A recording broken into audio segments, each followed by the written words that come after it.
네, 수석님 채널A 홍지은입니다. 우선 일단은 경제계 인사를 대미 특사 단장으로 보내는 배경이 조금 더 궁금하고요. 그리고 또 하나는 이제 김종인 위원장께서는 본인이 미국 특사 제안을 받았다 이렇게 밝히시면서 저희 언론도 당초 내정됐다라고 알고 있는데 결국 아니게 된 건데 이거에 대한 대통령의 양해나 이해가 있었는지도 좀 궁금합니다. 네, 그렇습니다. 사실은 제가 먼저 대통령 오시기 전에 김종인 위원장님 한 10분 정도 미리 뵙고 저간의 사정을 설명드리고 양해를 구했고 김종인 위원장께서도 다 이해한다라고 말씀하셨습니다. 그리고 박용만 단장은 잘 아시는 것처럼 대한민국의 재계를 대표하는 그러한 경제인이셨고 또한 대한민국을 대표하는 경제단체의 대표를 맡으신 그런 이력이 있기 때문에 미국에서 보더라도 경제인과의 만남이 훨씬 더 자연스럽고 또 부드럽게 진행될 수 있다 이런 판단에서 말씀을 드렸고 본인이 흔쾌히 응낙하셨습니다. 네.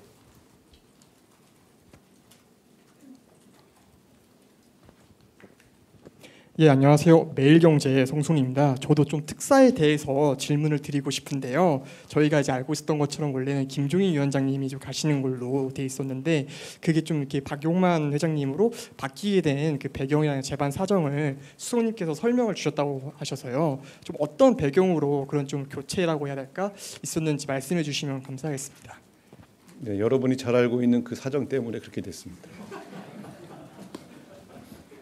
네.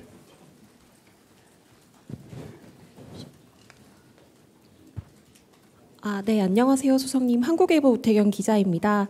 김종인 위원장이랑 오찬에서 이재명 대통령께서 김종인 위원장께서 경험이 있고 경륜이 많으시니 계속해서 도와달라라고 당부를 하셨다고 말씀해 주셨어요.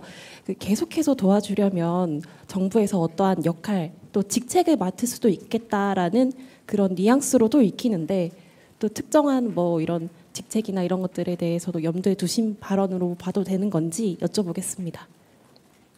그렇게 생각하실 수도 있겠네요. 네. 그런데 오늘은 상당히 이 경제, 사회, 재반 정책들에 대한 아주 진지하고 굉장히 많은 사례를 가지고 설명을 해주셨고요. 이재명 대통령이 지금 시기에 대한민국 전환기에 해야 할 역할이 굉장히 중요하다는 그러한 내용을 중심으로 진행되면서 대통령께서 상당히 집중해서 경청하셨습니다. 그래서 앞으로도 이런 조언이 좀 필요하다 이런 판단을 하셨기 때문에 부탁을 드린 것이고 또 김종인 위원장께서도 앞으로 본인이 그런 역할을 할 수 있다면 계속해서 조언하겠다고 했으니까요. 일단은 무슨 직책을 제안하고 그런 자리는 아니었고 그런 조언을 들으면서 좀 가끔 이런 경륜 있는 어른의 이야기를 좀 들어야 되겠다고 판단하신 것으로 저는 그렇게 생각합니다. 그래서 무슨 향후에 어떤 정기적으로 볼 수 있는 어떤 직책을 제안하실지는 제가 알 수 없습니다만 일단 두 분이 만남을 가끔 부정기적으로 진행하면서 필요할 때마다 조언을 들으실 것으로 그렇게 생각을 합니다. 네. 네, 안녕하세요. 아시아경제 송승섭 기자입니다. 오늘 김종인 위원장님하고 오찬하시면서 양극화 저출생 중소기업 관련 얘기하셨다고 하셨는데 대통령께서는 이 세 부분에 대해서 어떻게 의견 표명하셨는지 궁금합니다. 계속 경청하시면서 그 조언을 구했고요. 또 김종인 위원장께서 지금은 이제 제가 단순하게 그 세 개의 영역을 말씀드렸지만 그 한 분야마다 그게 왜 대한민국의 현실이 좀 어떻고 그것 때문에 국민들이 어떻게 고통받는가를 외국의 여러 사례 또 그걸 극복한 나라들의 사례를 쭉 설명하셨기 때문에 여러 가지 굉장히 많은 대화가 왔기 때문에 여기서 다 설명드릴 수는 없고요. 대통령께서는 이제 이런 문제를 해결해야 되는 것이 이재명 정부의 과제라는 그런 반응을 보이셨습니다. 그래서 좀 구체적인 어떤 정책적 제안도 있으신가 물어봤고 그럴 때 구체적인 정책 제안보다는 외국의 이런 문제를 극복해왔던 사례들을 조금 설명하셨다 이렇게 말씀드리겠습니다. 네. 예, 머니투데이 이영광입니다. 수석님 항상 고생 많으시고요.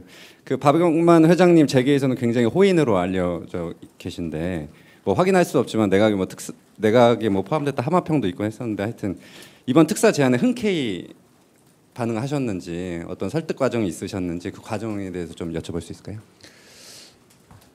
네, 여러 가지 사정 설명을 드리고 역할을 맡아달라고 했을 때 흔쾌히 맡으셨습니다. 네.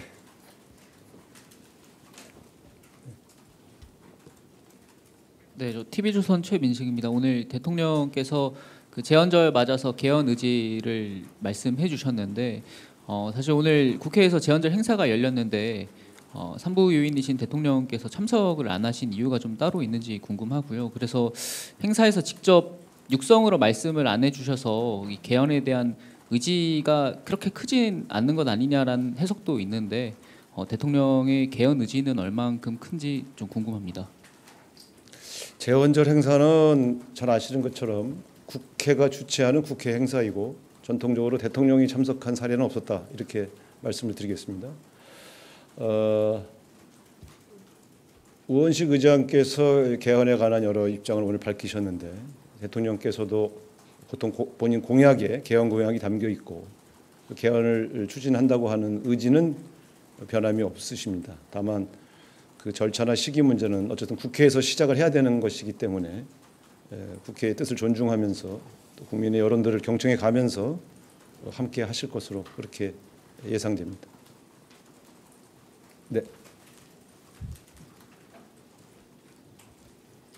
예, 2대1 김유성 기자입니다. 질문 기회 주셔서 감사하고요. 혹시 오늘 1시간 반 정도 긴 얘기를 나누셨는데 최근에 그 장관 인사 관련돼서도 김종인 전 비대위원장께서 조언을 하셨을 것 같은데 혹시 뭐 어떤 식으로 조언을 하셨는지 좀 전해주실 만한 게 있으실까요? 오늘 오차회동에서 장관 인사와 관련된 이야기는 전혀 나오지 않았다 이렇게 확인시켜드리겠습니다. 네. 네, 안녕하세요. YTN 홍민기입니다. 일부 언론에서는 오늘 아침에 대통령실 관계자 발언을 인용해서 스스로 장관 후보자들이 거취를 선택해야 본다는 이런 워딩까지 나왔는데 정무수석께서는 또 어떻게 보시는지, 또 청문회가 일단 끝나봐야 판단한다고 말씀하신 걸로 아는데 그럼 이번 주말에라도 어떤 판단이 내려질 수 있는지 여쭙습니다. 어떤 관계자가 어떤 발언을 했든 현재 상태에서는 개인 의견으로 저는 그렇게 판단을 하고 있습니다. 지금 현재 대통령실은 아직 다른 장관 후보자의 청문회가 진행되고 있는 점 등을 고려해서 청문회가 다 마무리되는 금요일 이후에 대통령께 전체적인 상황을 종합 보고할 계획이고요. 그 종합 보고할 때 대통령께서 어떤 지침을 주실지는 지금 예측하기 어렵습니다. 따라서 대통령실의 기류가 바뀌었다든가 대통령 기류가 여전하다든가 하는 그 기류에 관한 얘기는 제가 볼 때는 아직까지는 조금 정확한 접근은 아니다.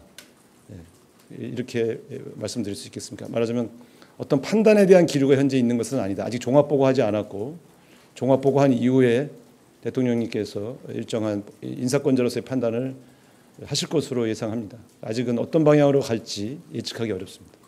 그러나 어쨌든 다양한 통로를 통해서 여론을 청취하고 계시고 또 실제로 여러 가지 청문회 과정에서 나왔던 여러 쟁점들에 대해서도 일일 보고를 통해서 상황은 잘 파악하고 계시다. 이렇게 말씀드리겠습니다.